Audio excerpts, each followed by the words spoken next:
তুরস্কের সঙ্গে উত্তেজনা বাড়ানোর ঘটনায় ইসরায়েলের প্রধানমন্ত্রী বেনিয়ামিন নেতানিয়াহুকে তীব্র ভর্ৎসনা করেছেন দেশটির সাবেক প্রধানমন্ত্রী এহুদ বারাক। তিনি নেতানিয়াহুর এই পদক্ষেপকে বোকামিপূর্ণ আখ্যা দিয়ে বলেছেন, এর পেছনে রাজনৈতিক স্বার্থ কাজ করছে। তার মতে, নির্বাচনের আগে নিরাপত্তা সংকট তৈরি করে জনমনে উদ্বেগ বাড়ানোর চেষ্টা করছেন নেতানিয়াহু। সংবাদ মাধ্যম টিআরটি ওয়ার্ল্ড বলছে, বুধবার সামাজিক যোগাযোগ মাধ্যম এক্সে দেওয়া এক পোস্টে এসব কথা বলেন। তিনি পোস্টে লিখেছেন, তুরস্কের সঙ্গে ইচ্ছাকৃতভাবে উত্তেজনা বাড়িয়ে নেতানিয়াহু বেপরোয়া ও বোকামিপূর্ণ কাজ করছেন। নেতানিয়াহুর এই পদক্ষেপের ক্ষেত্রে কোনটি বেশি বেপরোয়া নাকি বোকামি তা বলা কঠিন।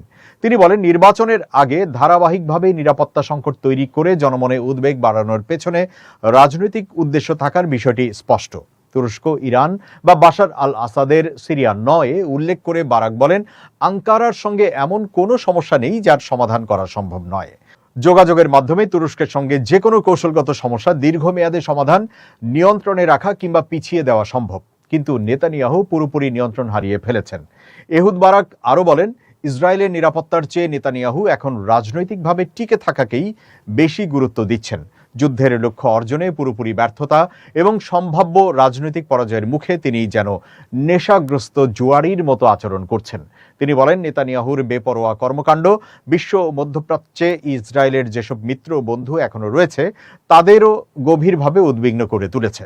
নেতানিয়াহুর কারণে ইসরায়েলের নিরাপত্তা ও কূটনীতিতে যে ক্ষতি হয়েছে তা কাটিয়ে উঠতে অনেক সময় লাগবে বলেও মন্তব্য করেন বারাক। তার মতে, পরিস্থিতি আরও খারাপ হতে পারে, এমন নতুন কোনো বেপরোয়া পদক্ষেপ নেওয়ার কোনো মানে নেই। এদিকে সিরিয়ায় ইসরায়েলের সাম্প্রতিক হামলাকে উস্কানিমূলক ও বিপজ্জনক বলে মন্তব্য করেছেন দেশটির বিরোধী দলীয় নেতা ইয়ার গোলান। তিনি বলেছেন, এই হামলা ইসরায়েলের মিত্রদের সঙ্গে, বিশেষ করে যুক্তরাষ্ট্রের সঙ্গে দূরত্ব আরও বাড়িয়ে দিচ্ছে।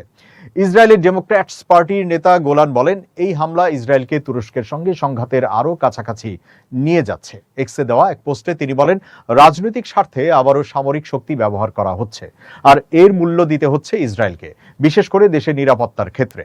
গোলান নেতানিয়াহুকে চরমপন্থী ও অবিশ্বস্ত নেতা হিসেবে উল্লেখ করে বলেন, তার উপর আস্থা রেখে স্থিতিশীল আঞ্চলিক কাঠামো গড়ে তোলা সম্ভব নয়।